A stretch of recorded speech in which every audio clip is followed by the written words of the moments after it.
어느 마을에 유명한 도자기 장인이 있었습니다.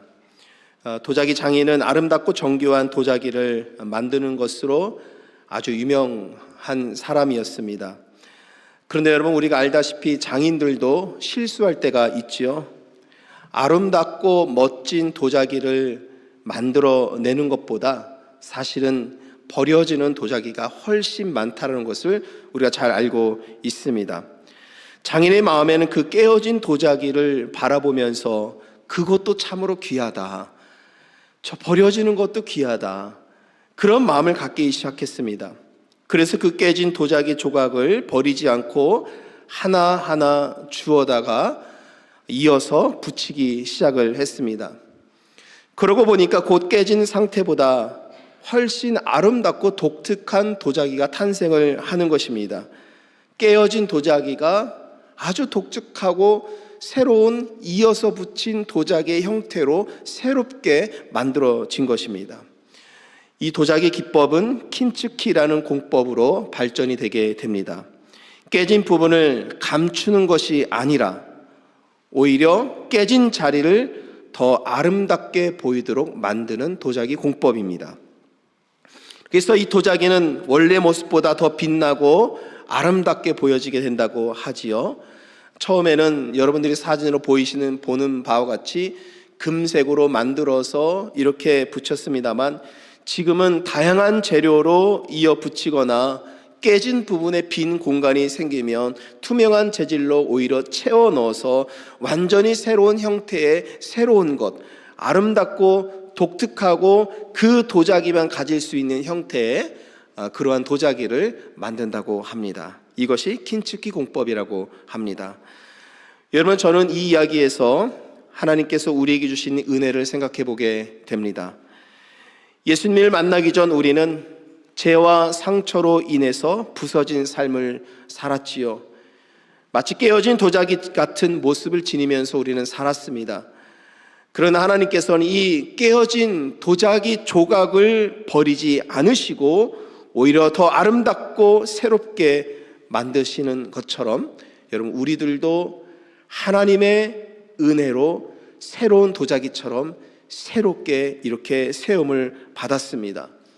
우리의 실패와 약함을 하나님께서는 은혜로 덮어주시고 더욱더 빛나고 귀한 존재로 여기 앉아서 함께 예배 드릴 수 있도록 인도해 주셨다고 믿습니다.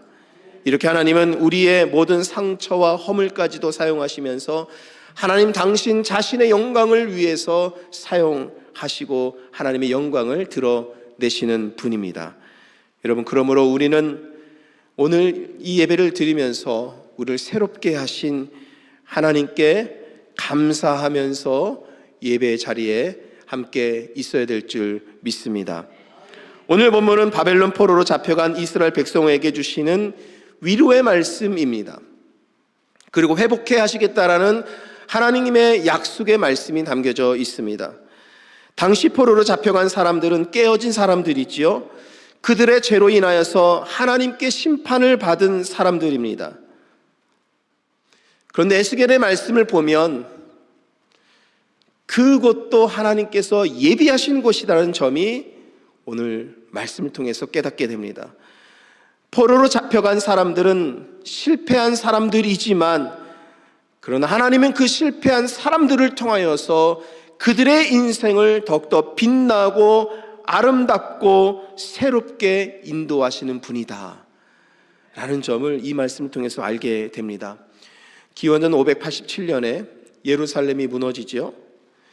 이스라엘 사람들 중에서는 포로로 잡혀가는 사람들이 있습니다. 우리가 말씀을 읽을 때 착각하는 것이 이스라엘 백성들 모든 사람들이 다 포로로 잡혀가는 것이라고 여러분 여길 수 있는데요, 그렇지 않습니다. 바벨론 포로로 잡혀간 사람들은 백성들의 일부였습니다. 그 중에서도 바벨론 제국이 갖고 있었던 정책은 좋은 인재들을 잡아와서 그 인재들이 능력을 발휘할 수 있도록 그 장을 만들어주고 그 인재들의 능력을 인해서 바벨론 자기들의 나라가 더욱더 부강하고 발전하는 그런 정책을 폈던 것이죠. 그래서 인재 양성 정책을 폈던 것입니다. 587년에 예루살렘에 함락한 이후에 이스라엘 백성들 가운데 일부가 바벨론 포로로 잡혀가게 되는데, 그 사람들은 모두 예루살렘의 인재들이었고 능력자들이었던 것입니다. 반면에 예루살렘에 남아 있었던 사람들이 있었습니다. 남은 사람들은 예루살렘 땅에 살면서 농사도 지으며 그 땅을 지킨다라는 생각을 가지면서 거기에 남아있는 사람들이었습니다. 무엇보다도 그들의 마음속에서는 무너진 성전이지만 성전 가까이에서 지내게 되었다라는 마음, 이 땅에서 내가 살고 있다라는 그 마음을 지니면서 남은 자는 남은 자로서의 삶을 살고 있었던 것입니다. 그런데 오늘 말씀, 함께 읽은 말씀을 보니까 예루살렘에 남은 사람들이 포로로 잡혀간 사람들을 향해서 비난합니다. 조롱합니다. 남은 자들은 여호와에게서 멀리 떠나라 라고 포로로 잡혀간 사람들에게 비난합니다. 이 땅은 우리가 지킬 것이니 너희들은 이 땅에서 떠나가라 말을 하면서, 여호와를 떠나라 말하면서 포로로 잡혀간 사람들을 조롱하고 있습니다. 그러나 정작 하나님의 관심은 예루살렘에 남아있는 자들이 아니라 포로로 잡혀간 사람들이었던 것입니다. 왜냐하면 예루살렘은 우상 숭배와 온갖 죄악이 가득한 그 땅으로 변했기 때문입니다. 그것은 도저히 우상 숭배를 하지 않을 수 없는 지경까지 타락한 곳이 되어버렸습니다. 그래서 하나님께서는 바벨론 포로를 보내심으로 인하여서, 제가 이 에스겔서의 이번에 말씀을 여러분들도 같이 한 주간 읽으셨는데, 이 말씀을 읽으면서 하나님께서 이러한 표현을 저에게 마음에 주셨습니다. 바벨론 포로는 예루살렘에, 타락한 예루살렘에서 탈출시키시기 위한 하나님의 탈출 작전이었다. 네, 그런 생각이 들었습니다. 여러분, 지난주에 우리가 예레미야 말씀 함께 보면서 바벨론에서 도망하여 탈출하여 은혜의 땅으로 나아가자, 이 말씀 함께 은혜를 나누었잖아요. 근데 오늘 에스겔서의 말씀을 보니까 하나님께서 저에게 마음에 그 감동을 주십니다. 예루살렘에서 탈출하여 새로운 사람으로 나아갈 수 있도록 하나님께서 이 바벨론 포로기는 하나님의 탈출 작전이었구나, 그런 생각을 갖게 되었습니다. 여러분, 우리 앞에 있는 화면 같이 한번 읽어보도록 하겠습니다. 바벨론 포로는 죄로부터 탈출하게 한 하나님의 섭리이다. 여러분, 이 말씀 매우 어려운 말씀일 수 있습니다. 아니, 포로로 잡혀가는데 실패한 사람들이 포로로 잡혀가서 포로민으로 살게 되는데 이것이 어떻게 하나님의 섭리일 수 있을까? 어떻게 하나님의 계획할 수 있을까라고 생각할지 모르겠습니다만, 그래서 여러분, 이 말씀을, 오늘 함께 읽은 이 말씀을 우리는 깊이 묵상하고 생각하고 기도할 수 있어야 합니다. Divine Providence, 하나님의 신의 절대자의 계획과 의도와 목적은 어디에 있는 것인가? 하나님의 뜻과 계획에 따라서 모든 것이 이루어진다는 것이 섭리인 것이죠. 우리는 이 하나님의 계획하신 섭리를 이 바벨론 포로로 잡혀가는 이스라엘 백성들의 모습 속에서도 볼 수 있어야 합니다.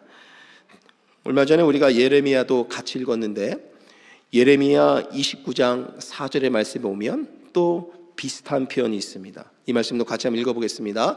만군의 여호와 이스라엘 하나님께서 예루살렘에서 바벨론으로 잡혀가게 한 모든 포로에게. 자, 여러분, 이 말씀 속에서 이스라엘 백성들이 예루살렘에서 바벨론으로 잡혀가게 하신 분이 누구입니까? 누구입니까? 여호와 하나님이라는 것입니다.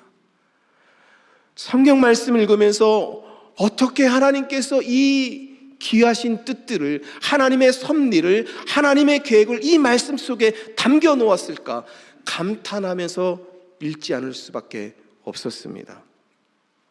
예레미야는 이스라엘 바벨론으로 잡혀가게 한 분이 하나님이라고 말씀하고 있습니다. 이와 같은 말씀을 볼 때 바벨론 포로로 잡혀간 것에는 하나님의 섭리가 있다는 것으로 믿을 수밖에 없는 것이지요. 그런데 우상의 온상이 되어버린 예루살렘의 남은 자들이 포로민들을 조롱하고 비난하고 여호와에서 떠나라, 이 땅은 우리가 지킬 것이니 너희들은 이 땅에서 떠나라 하면서 그들을 비난하고 있는 것입니다. 그런데 이어지는 바로 16절 말씀 속에서 하나님께서는 포로로 잡혀가는 사람들에게 너무나도 귀한 약속의 말씀을 주십니다. 16절 말씀 편에서 마지막 부분에 나와 있는 말씀, 이렇게 말씀하십니다. 내가 잠깐 그들에게 성소가 되리라. 여러분, 저를 따라서 한번 해보십시오. 내가 성소가 되리라. 아멘. 여러분, 포로로 잡혀가는 백성들에게 하나님께서 에스겔의 입술을 통하여서 약속하십니다. 내가 성소가 될 것이다.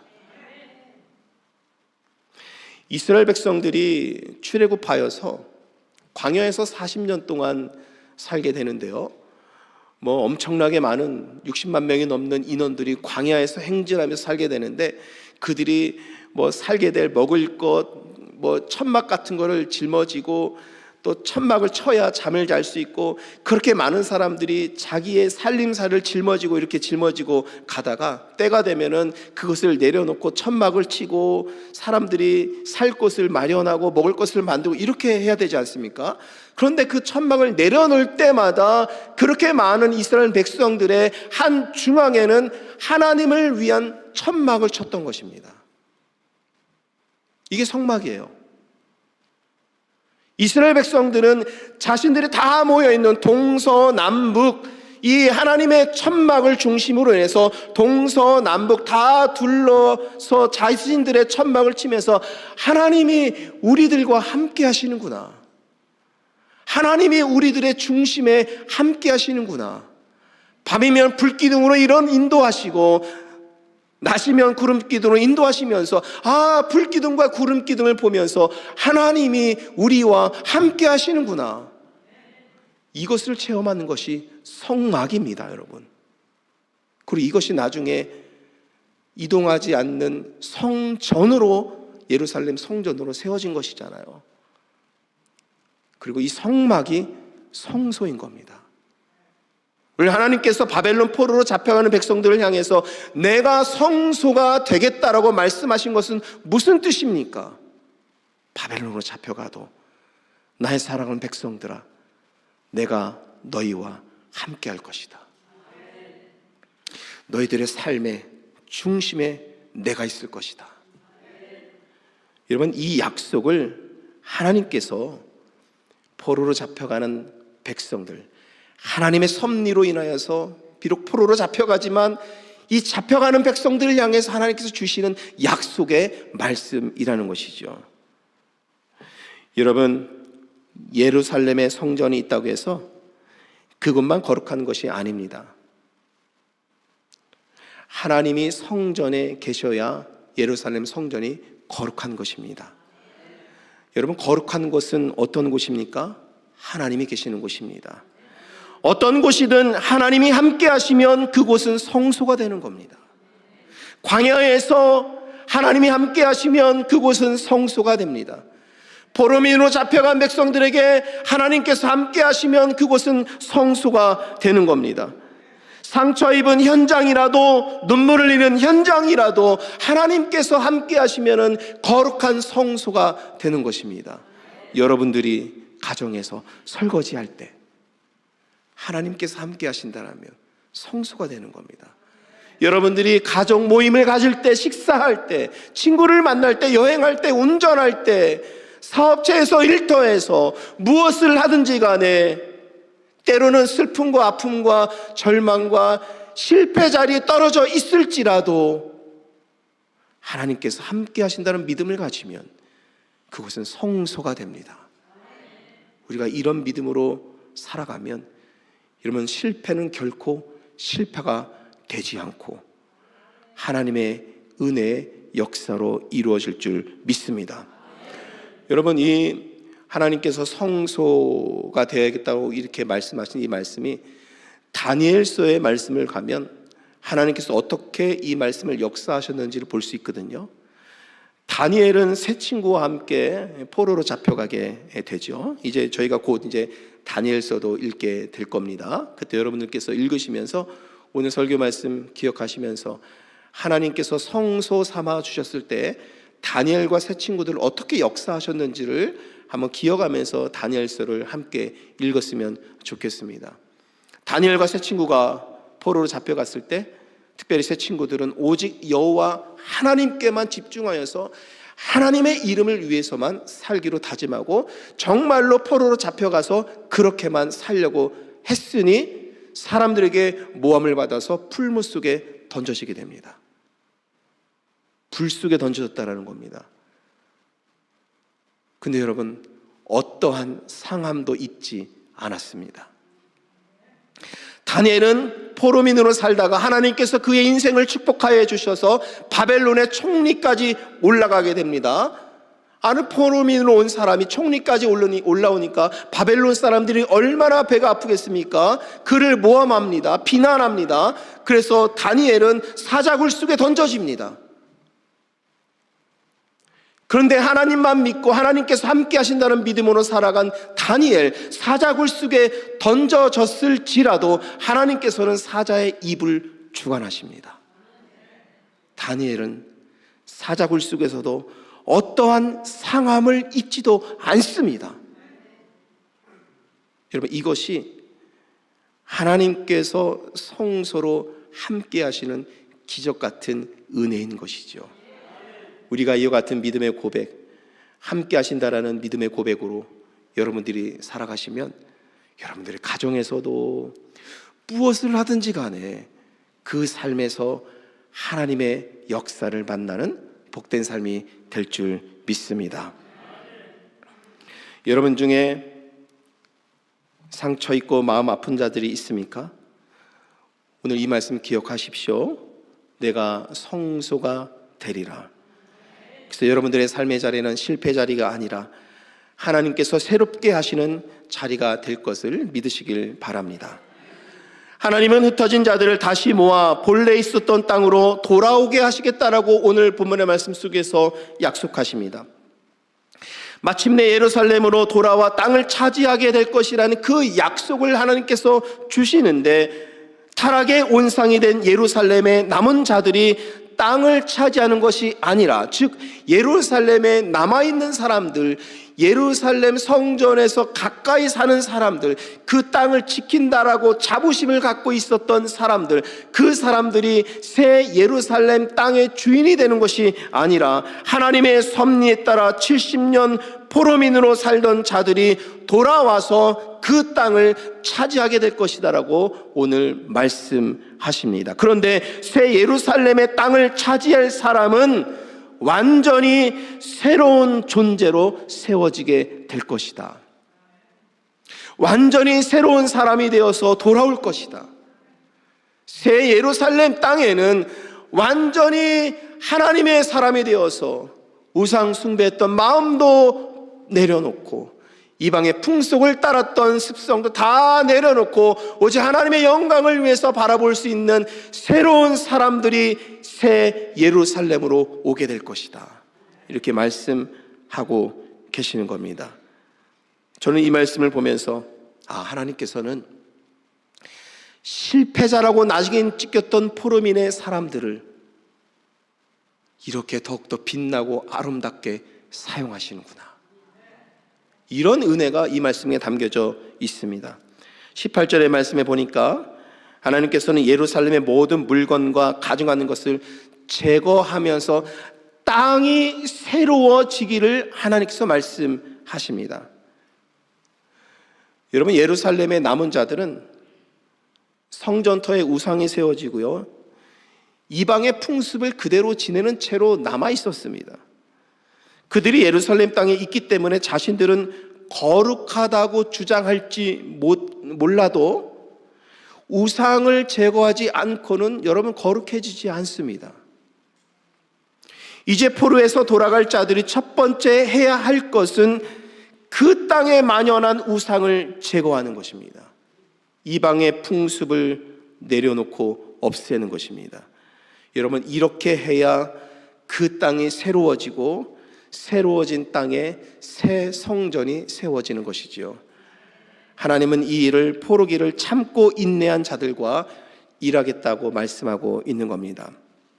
여러분, 우리가 하나님 앞에 새로워지는 것은 우리 안에 남아있는 비신앙적인 모습들, 그것을 내려놓는 것에서 시작을 해야 하는 것입니다. 하나님 앞에 새로운 사람이 되기 위해서는 우리가 열심히 신앙생활하고 열심히 예배자로서 설고 열심히 봉사하고 또 열심히 또 직분자로서의 충실한 삶을 살아가려고 노력하고 기도하고 말씀 읽고 하지만 어느새 모르게 세상의 그런 일들이 내 마음속을 차지하게 되고 내 생활에 침투하여서 내 삶의 비신앙적인 일들이 막 일어나는 것들을 보게 될 때가 있지 않습니까? 하나님 앞에 새로운 사람으로 세워지고 새로운 사람으로 세워져서 새 예루살렘의 주인이 되기 위해서는 이런 것들을 먼저 내려놔야 한다고 말씀하는 겁니다. 오늘 저와 여러분들이 이 말씀 가운데 하나님께서 은혜 주셔서 나의 비신앙적인 것들, 잘못된 모습들을 막 마음속에 떠오르게 하시고 오늘 예배 끝나고 돌아가기 전까지 이것을 내려놓을 수 있는 결단으로 성령 하나님께서 여러분들에게 감동과 은혜를 주실 줄 믿습니다. 우리 19절 말씀 같이 한번 읽어보도록 하지요. 내가 그들에게 한 마음을 주고 그 속에 새 영을 주며 그 몸에서 돌 같은 마음을 제거하고 살처럼 부드러운 마음을 주어. 하나님께서는 새 사람이 되기 위해서 19절에서 중요한 말씀을 하십니다. 한 마음을 주고 새 영을 주신다라고 말씀하고 있지요. 하나님이 주시는 한 마음은 하나님과 연합된 마음입니다. 더 이상 우상 숭배와 분열된 마음을 가지지 않고 오직 하나님께만 충성하고 순종하겠다는 마음을 갖게 되는 것입니다. 우리들의 삶 속에 찾아온 비신앙적인 모습들, 하나님 이것 오늘 과감하게 내려놓겠습니다 라고 결단하고 고백하면서 하나님의 마음과 내 마음이 연합하여서 하나가 되는 마음을 지니는 것, 이 마음을 하나님께서 오늘 우리들에게 허락하시는 것입니다. 하나님이 주시는 새 영은 성령입니다.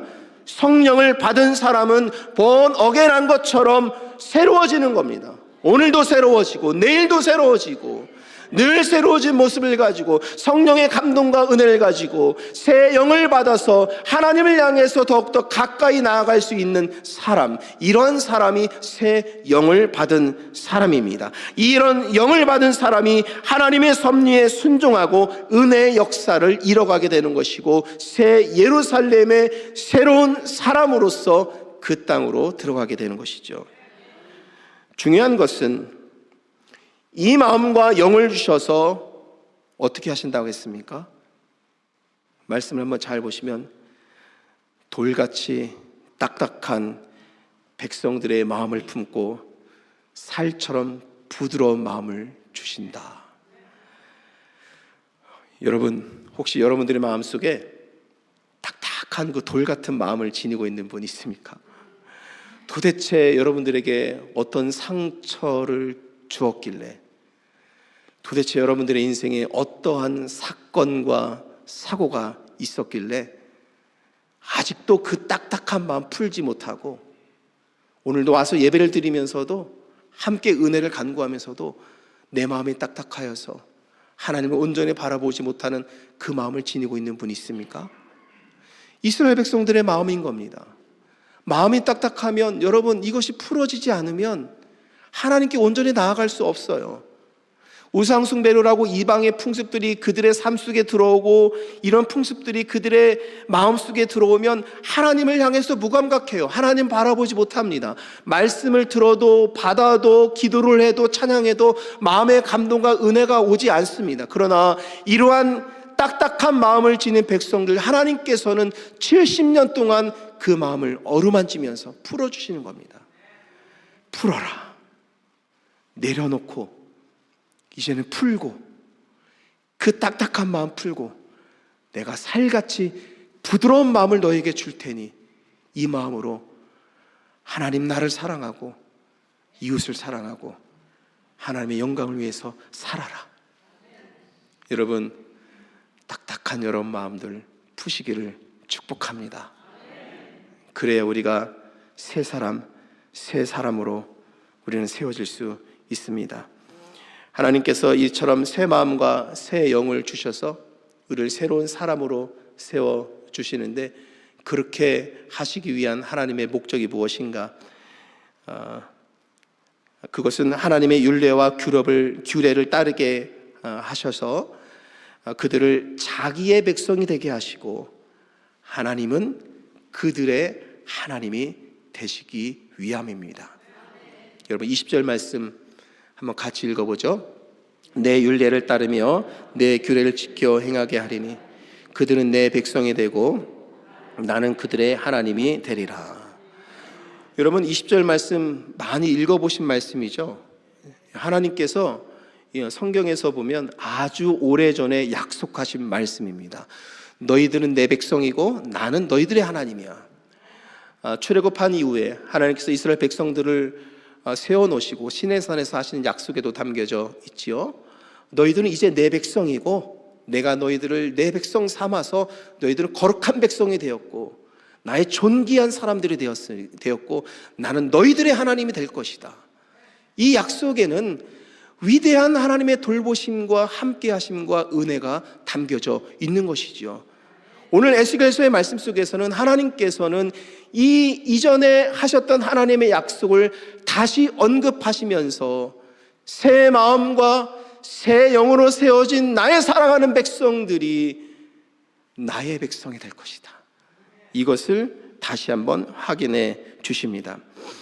이 말씀을 읽으면서 저는 이런 것과 같구나라는 생각을 하면서 제가 어렸을 때 사건 하나가 생각이 났습니다. 어렸을 때 저는 이제 충북 청주에 살다가 대전 사람으로 여러분들이 오해를 하시는데 사실 청주 사람입니다. 청주에서 살다가 대전으로 이사를 했는데 청주에서 살 때는 보문산, 대전에 있는 보문산에 부모님과 함께 놀러 갔었던 기억이 있습니다. 아마 충청도 지역에서 당시에는 케이블카가 보문산에서밖에 없었던 것 같아요. 그래서 그 케이블카 한번 타러 청주에서 보문산까지 놀러 갔었는데 그때 당시에 사람들이 얼마나 많이 모였는지요. 걸어 다닐 수 없을 정도로 그 케이블카를 타기 위해서 전국에서 사람들이 다 몰려든 것 같습니다. 너무 많은 사람들이 몰려서 순간 제가 부모님의 손을 놓치고 말았습니다. 아무리 찾아도 엄마 아빠가 보이지 않는 그런 상황을 제가 맞은 거죠. 모르는 사람들만 가득하고 어린 나이에 얼마나 불안하고 두렵고 무섭던지 그때 제가 가졌던 그 짧은 그 마음 있잖아요. 지금 생생하게 기억이 납니다. 되게 두려웠습니다. 무서웠습니다. 엄마 아빠를 잃어버리면 어떡하지? 라는 그 두려움으로 가득했던 그 순간에 저는 아무것도 하지도 못하고 있는데 저희 부모님께서 저의 이름을 크게 부르면서 막 찾고 계셨고 저는 울고 있었는데 울고 있는 저를 찾아서 저희 어머니께서 저를 꼭 안아주셨습니다. 제가 다시 부모님의 품에 안길 때 그런 생각이 들었습니다. 마치 잃어버렸던 엄마를 찾는 듯한 느낌이어서 그런지 더 포근하고 따뜻했고 다시는 엄마와 떨어지지 말아야 되겠다. 그런 생각을 했었던 경험이 있습니다. 너희들은 내 백성이 되겠다라는 이 오래된 약속은 에스겔서에서 다시 하나님께서 확인해 주시는 것은 바벨론 포로로 잡혀간 백성들에게 하시는 말씀입니다. 괜찮아. 내가 여기 있다. 나는 너의 아빠야. 너희들은 나의 아들이란다. 나는 결코 너희들을 놓지 않을 거야. 내 품으로 들어와라. 이 말씀. 너희들은 내 백성이 되겠다라는 하나님께서 이 약속을 다시 확인시켜 주신 것은 괜찮아. 내 품으로 들어와. 내가 있을 거야. 다시 내 품으로 들어와. 하나님께서 백성들을 이렇게 품어주시는 하나님의 그 사랑,